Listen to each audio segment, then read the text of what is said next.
Up to the age of 12, the most of my early memories are positive. Everything changed at that point. That morning seems like it was yesterday. Mom was crying in their bedroom as my dad packed his bags. Confusion and fear gripped me as I watched him carry two heavy suitcases down the stairs to my room.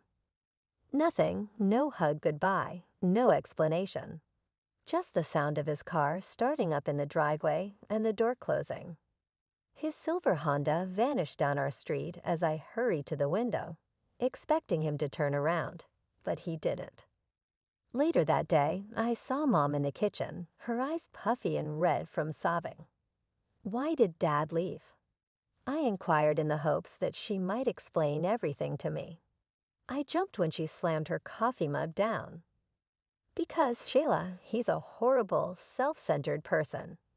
He refused to even pay child support after abandoning his own child. Your father is a man like that. Back then, I had no idea what child support was, but I was alarmed by Mom's resentment. She was unlike anything I had ever seen. She abruptly interrupted me when I attempted to ask further questions. Just put him out of your mind. He is not deserving of our tears. I couldn't get Dad out of my head at first. At night, I would lie awake wondering whether I had done something wrong or if I was to blame for this. He never called or showed up at my school, despite my repeated expectations. The discomfort became less intense as the weeks stretched into months. He was a traitor who had deserted us, and Mom was correct. In an attempt to be the ideal daughter for Mom, I immersed myself into my studies and activities. After Dad left, she felt so broken, and I wanted to cheer her up. Together, we established new routines. She occasionally allowed me to assist Mom in the garden on the weekends, and on Fridays, we would have movie and pizza nights. Although things had changed, we were getting by. Then, almost 2 years after Dad's departure, Mom began dating once more. At that point, Steve came into our life. At first, he was pleasant enough, asking about my school, taking Mom out to dinner, and bringing her flowers. But now that I think about it, I should have recognized the warning signs. About 3 months into their relationship, he stated one evening, "Your mom tells me you've been staying out late with your friends." Despite his informal tone, I felt uneasy about something in his gaze. "Just until 6, I replied. Mom said it was okay. His smile fell short of his eyes. "Well, from now on, things will be a little different around here. A girl of 14 needs structure." When I looked at Mom, I thought she may say something to defend me. But instead, she just gave Steve a loving smile and squeezed his hand. The subtle change in the ground beneath my feet, like if everything I knew was about to change again, was the first thing I felt. When Mom and Steve were married, everything in my life changed. First of all, there was a rigorous curfew. I had to go home by precisely 5:00 p.m. without exception. Next came the chore chart, which listed all of the things I had to do every day. Steve would ground me if I missed even one thing. When he insisted that I clean the entire kitchen by 6:00 p.m. every day, I objected, saying, "But I have volleyball practice after school on Thursdays." "Then you'll have to quit volleyball," Steve stated bluntly. "Your responsibilities at home come first." Mom only nodded in agreement when I looked to her for encouragement. "Honey, Steve is correct. You will become like your father if we don't teach you discipline." She started using that line whenever I voiced my displeasure. "Or you'll end up like your father." Every time, it hurt and I felt bad for even challenging Steve's regulations. The rules continued to accumulate. I have to stop using my phone after 8 p.m. Steve had to keep an eye on me as I completed my schoolwork at the kitchen table. I was rarely allowed to hang out with friends without permission. My clothing even became a problem. Before I departed for school, Steve asked that I get his approval for my attire. One day, I came home 10 minutes late, because my biology teacher wanted to discuss my project after class. Steve was waiting at the door, his face red with anger. "Where were you?" he demanded. Mr. Peterson needed to talk. "No excuses," he cut me off. "You're grounded for 2 weeks. Hand over your phone." "But that's not fair," I protested. I was talking to a teacher. "3 weeks now," he said, holding out his hand. "Want to make it 4. I watched this whole exchange from the kitchen doorway, saying nothing. Later, when I tried to explain to Mom what happened, she just sighed. "Steve is trying to teach you responsibility, Sheila, something your father never did." Things got even more complicated when Mom announced she was pregnant. She was beaming with joy, and Steve couldn't stop grinning. I tried to be happy for them, but something in my gut told me things were about to get worse. My half-brother Tommy was born when I was 15 and a half. He was cute, I'll give him that, but his arrival turned my life upside down. Suddenly, I wasn't just responsible for my usual chores. I became an unpaid babysitter. "You need to watch Tommy while we go out," Mom would say, already putting on her coat. "But I have a history test tomorrow." "Family comes first," Steve would interrupt. "Besides, we're supporting you since your father doesn't send any money. The least you can do is help out." I watched them go on their dinner dates while I sat home with Tommy, trying to study with a crying baby. Steve bought Tommy designer clothes and expensive toys, while I was told we couldn't afford new school supplies. When Tommy cried at night, I was the one who had to get up and check on him, even on school nights. "He's your brother," Mom would say when I complained about being exhausted. "And since your father doesn't pay alimony, you need to contribute to this household." By the time I turned 16, I was sick of hearing about how much of a financial burden I was. Every time Steve or Mom opened their mouths, it was about how much they had to spend on me. So I decided to do something about it. There was this small cafe near our house, the Morning Brew, that was always looking for help. I walked in one afternoon after school and talked to the manager, Sarah. She must have seen something in my eyes because she hired me on the spot. The pay wasn't great, minimum wage plus whatever tips I could get, but it was something. I worked from 4 o'clock to 8 o'clock p.m. on weekdays and longer shifts on weekends. The next 2 years were brutal. I'd wake up at 6 o'clock a.m. to take care of Tommy, go to school, work at the cafe, come home to more chores and Tommy duty, then try to squeeze in homework somewhere between everything else. My grades started slipping. There just weren't enough hours in the day. When graduation came around, I was devastated to learn I didn't have enough points for a scholarship. I remember sitting at our kitchen table, acceptance letter in hand, trying to explain to Mom and Steve about the tuition costs. "Maybe we could figure something out together," I suggested, hopefully. "I could work more hours, and if you could help with just part of it." Steve laughed. Actually laughed. "You should have thought about that before letting your grades drop," he said. "We don't have money for your college," Mom added, bouncing Tommy on her knee. "If you'd studied harder instead of hanging out with your work friends all the time." I ended up taking an entry-level position at Wilson Trading Company. The hours were long, the work was mind-numbing, and my supervisor, Mr. Peters, seemed to take pleasure in pointing out every tiny mistake I made. But it was a real job with a real paycheck. Then came the bombshell. After my 3rd paycheck, Steve called a family meeting.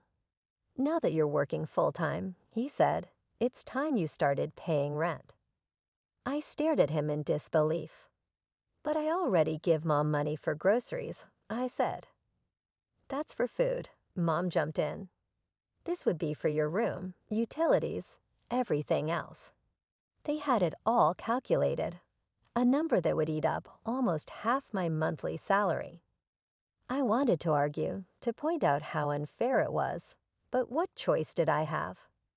My salary wouldn't cover rent anywhere else in town, not with food and other expenses. The next 2 years felt like being trapped in quicksand. Every month, I handed over a chunk of my salary, watching Steve and Mom spend money on Tommy's private swimming lessons and expensive toys while I wore the same clothes I'd had since high school. But I kept my head down and worked hard. Mr. Peters eventually noticed, and when a supervisor position opened up, he recommended me for it. The raise that came with the promotion wasn't huge, but it was enough to finally get out. I found a small one-bedroom apartment across town. It wasn't much. The paint was peeling, and the neighbors were loud, but it was mine.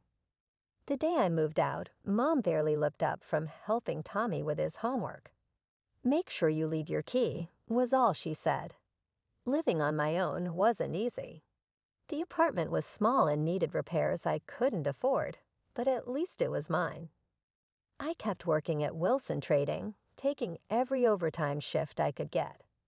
Still, after rent, utilities, and basic necessities, there was barely anything left to save. I'd watch my coworkers with college degrees moving up the corporate ladder while I stayed stuck in the same position. My boss had even told me directly, "Sheila, you're one of our best workers, but without a degree, there's only so far you can go here." College remained this distant dream. I'd sometimes browse university websites during my lunch break, calculating tuition costs and always coming up short. Every scholarship I found required either better high school grades than I had or full-time student status, which I couldn't afford. Mom and Steve rarely called. When they did, it was usually Mom asking if I was coming to Tommy's school events or soccer games. I usually made up excuses. I couldn't bear watching Steve beam with pride while my mother fawned over her perfect son. Then came that night, just after my 22nd birthday. I was heating up leftover Chinese food when someone knocked on my door. When I looked through the peephole, my heart stopped. There he was, my father, looking 10 years older than he should. "Sheila," his voice was exactly as I remembered it. "Please, can we talk?" My first instinct was to slam the door in his face. How dare he show up after 10 years? But something in his appearance made me pause. He looked sick, almost frail. "5 minutes," I said, keeping the door chain on. "That's all I ask," he replied, and something in his voice made me remove the chain. He sat at my small kitchen table, his hand shaking slightly as he declined my automatic offer of coffee. Up close, he looked even worse, pale and thin, nothing like the strong, competent man from my childhood memories. "I need to tell you why I left," he began, his voice barely above a whisper. "I'm not your biological father." The words hit me like a physical blow. I sat down hard in the chair opposite him. "What?" I whispered. "I had suspicions," he continued, his voice steady now. "Your mother had been acting strange, protective of her phone. I found messages. I did a DNA test. When I confronted her, she confessed to having an affair." My head was spinning. I gripped the edge of the table to steady myself. "She begged me to forgive her," he went on, "but I couldn't stay. Every time I looked at you, I saw her betrayal. It wasn't fair to you. You were innocent in all this, but I couldn't handle it. But I always paid the alimony. I couldn't be there for you, but I made sure you were taken care of financially." "What do you mean you paid alimony?" I asked, my voice shaking. "Mom always said you never sent a penny. She and Steve kept telling me I had to help with Tommy and pay rent because you weren't supporting me." Dad, or I guess, not really my dad, reached into his jacket and pulled out a thick envelope. Inside were bank statements, years of them, showing monthly transfers to my mother's account. $22,000 every month without fail, he said quietly. I set up automatic payments the day I left. I stared at the papers, my hands trembling. Each statement showed the same thing: regular monthly payments, all clearly labeled child support. Sheila, years of them, tens of thousands of dollars that I'd never seen a cent of. I felt sick. All those years of being told I was a burden, of working at the cafe while trying to study, of paying rent to my own mother while she had been receiving money meant for me every single month. "Why are you here now?" I asked, pushing the statements away. After all this time? He shifted uncomfortably in his chair, suddenly looking even more frail. "I have some news, Sheila. 2 pieces, actually. First, I can't have children. Secondly, I'm dying, Sheila. Cancer. Doctors give me 2 years at most." I sat there stunned. This man, who I'd spent years hating, who I'd blamed for everything wrong in my life, was sitting at my kitchen table telling me he was dying. "After I left, I threw myself into work," he continued. "Made some smart investments. I've done well for myself, very well. But I have no family, no children of my own. And despite everything, despite not being your biological father, I've never stopped thinking of you as my daughter." "What are you saying?" I asked. "I want to make you my heir, Sheila. Everything I have, the house, the investment properties, my savings. I want it all to go to you." The room started spinning. I gripped the edge of the table, trying to process what he was saying. This man, who I thought abandoned me, had been supporting me all along. And now he was dying and wanted to leave me his fortune. "I need time to think about this," I managed to say. He nodded and stood up slowly. "Of course. Here's my card. Call me when you're ready to talk." I walked him to the door in a daze. Before he left, he turned to me one last time. "For what it's worth, Sheila, I'm sorry. Not for leaving your mother. She made her choices. But I'm sorry for leaving you. I should have found a way to tell you the truth." I barely slept that night. By morning, I knew what I had to do. I drove to Mom and Steve's house, my hands gripping the steering wheel so tight my knuckles turned white. Tommy was at school, and Steve's car wasn't in the driveway. Perfect. Mom answered the door in her gardening clothes, looking surprised to see me. "Sheila, what are you doing here?" "We need to talk," I said, walking past her into the house. The living room looked exactly the same. Tommy's toys everywhere, his school photos dominating the walls. "Dad came to see me yesterday," I said. Mom froze halfway to the couch. "What?" "Yeah, interesting conversation. He wants to make me his heir. Apparently, he's done pretty well for himself." "He what?" Mom's face turned red. "After abandoning you. After refusing to pay a cent in child support. And you're just going to forgive him because he's got money now." I couldn't help it. I started laughing, a harsh, bitter laugh that made Mom take a step back. "That's funny, Mom. Really funny. Because he showed me his bank statements. Every single month for 6 years, $2,000 in child support payments. Where did all that money go, Mom?" "Because it sure didn't go to me." The color drained from her face. "Sheila, hi, and that's not even the best part." I continued pulling the bank statements from my bag. He also told me why he really left, about the DNA test, about your affair. Mom sank onto the couch, her hands shaking. "You don't understand." "Oh, I understand perfectly. You cheated on him, got pregnant with me, and then lied about it for years. Then when he found out and left, you lied some more. You took his money, money meant for me, and used it for yourself and your new family. I needed that money, Mom." Suddenly, she burst out. "Do you know how hard it was being a single mother? And then when Tommy came along—" "Don't you dare try to justify this," I shouted. "You made me work through high school.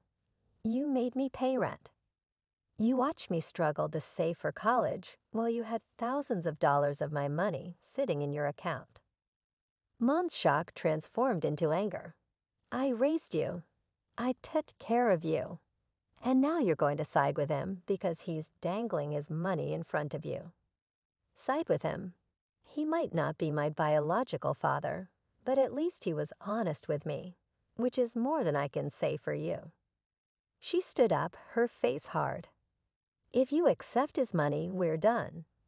Do you understand me? You'll no longer be welcome in this family. I looked around the room at Tommy's toys, at the family photos that I wasn't in, at this house where I'd never felt at home. That's rich, Mom, really rich. You made it clear years ago that I wasn't part of this family. The only difference now is that I finally understand why. I walked out of the house, letting the door slam behind me.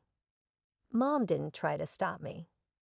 I was at work when my phone started blowing up with notifications. Carol had texted, "Have you seen your mother's Facebook post?" I waited until my lunch break to look. There it was, a long paragraph about her ungrateful daughter who had abandoned her loving family for a deadbeat dad's money. Mom had really outdone herself with the drama, painting herself as the sacrificing single mother and me as the greedy, heartless child. The comments were even worse. I can't believe Sheila would do this to you after everything you've done for her. She always was a difficult child. Money changes people. My relatives, people who hadn't bothered to contact me in years, were suddenly experts on my life. My hand shook as I started typing my response. Since Mom wants to air our family drama on Facebook, let's tell the whole story. Let's talk about how she cheated on Dad and lied about me being his daughter. Let's talk about the DNA test that made him leave. And while we're at it, let's talk about the $22,000 monthly child support payments he made for 6 years. Money I never saw a cent of. I have the bank statements to prove it. Where did all that money go, Mom? I attached photos of the bank statements, making sure to blur out the account numbers, but leaving the payment amounts clear. The response was immediate. The same relatives who had been condemning me minutes earlier were now flooding Mom's post with questions. Is this true, Sarah? What's going on? $22,000 a month for 6 years? That's $14,000. Mom deleted her post within hours. My phone kept ringing with calls from relatives, but I ignored them all. Instead, I pulled out Dad's business card and dialed his number. We met for dinner that weekend. It was awkward at first. Minus 10 years is a long time, but somehow it felt right. He told me stories about his business ventures, and I told him about my job. When I mentioned my dream of going to college, his eyes lit up. "Let me help," he said. "It's the least I can do after all these years." 2 weeks later, I was enrolled in evening management classes at the local university. For the first time, I felt like my life was moving forward instead of standing still. Dad and I started having weekly dinners. Sometimes we talked about the past, about what really happened. Other times we just talked about normal things, work, school, movies. He wasn't my biological father, but he was becoming something just as important, a real parent. Mom tried calling a few times after I exposed her lies, but I let it go to voicemail. Steve sent a text about tearing the family apart. I blocked his number. Tommy asked me at the grocery store why I didn't come to his games anymore. That one hurt, but I just wasn't ready to deal with any of them. Those 4 years with Dad were a gift I never expected to have. The doctors had given him 2 years at most, but he was always stubborn. "I'm not going anywhere until I see you graduate," he'd say. And somehow he made it happen. We made the most of our time together. Between my evening classes and his treatments, we'd meet for dinner at least twice a week. He told me stories about his life, his business ventures, and even shared old photos from when I was little. Sometimes we just sat in comfortable silence, watching old movies or sharing a pizza. He said one evening about a year after we reconnected, I spent 10 years regretting leaving you. Even after I found out you weren't biologically mine, I never stopped loving you as my daughter. I remember squeezing his hand, unable to speak through the tears. He came to all my college presentations, sat proudly in the front row, even when he was too weak to stand for long. During his better days, he taught me about business, about investing, about all the things he'd learned building his fortune. The past few months have been difficult. He was in the hospital more often than not because the cancer had spread. In order to be with him, I took time off work to sit in the uncomfortable hospital chair next to his bed and study for my finals. He'd remark, "You don't have to stay. Try and make me leave," is what I would respond. Despite having to watch via video conference from his hospital room, he was present during my graduation. I was still wearing my gown and cap when I brought my diploma to him immediately following the ceremony. His eyes gleamed with pride, but his grin was feeble. Whispering, "I always knew you could do it," he said. He vanished 2 weeks later. When he passed away, I was holding his hand and telling him about my new work offer and how I would apply what he had taught me. A lovely suburban home, 2 apartments in the heart of the city, and enough cash to keep me from ever working again, if I so desired, were all part of the enormous bequest. But the truth he had given me, the love he had shown me, and the teachings he had taught me were more priceless than all of that. I rented out the house and one of the flats, and I moved into the other one. I continued my employment despite the fact that the rental revenue more than covers my expenses. I learned the importance of creating something for myself from my father. By proposing Christmas get-togethers or family reunions with Mom, Steve, and Tommy, some of my relatives continue to attempt to mediate conflicts. I always say no with grace. I tell them I've made my peace with the past when we get together for holiday dinners, which I carefully plan to have when I know Mom will be present. But that doesn't mean I need to revisit it. They no longer argue, or at least they understand. Aunt Carol even expressed regret for taking Mom's Facebook post at its value without considering my perspective. Uncle Jim acknowledged that he had long harbored suspicions regarding the child support funds, but had kept them to himself. Tommy, who is taller now and increasingly resembles Steve every day, occasionally plays in the yard when I drive by my former home. Mom continues to live there with her ideal small family, sharing pictures of them on Facebook. Seeing them no longer makes me angry. Really, I don't feel anything at all. I learned from my dad that family isn't just about blood. It's about honesty, love, and the decision to support someone through difficult times. Both when he re-entered my life and when he married Mom, he made the decision to be my father. I value that more than any biological kinship could.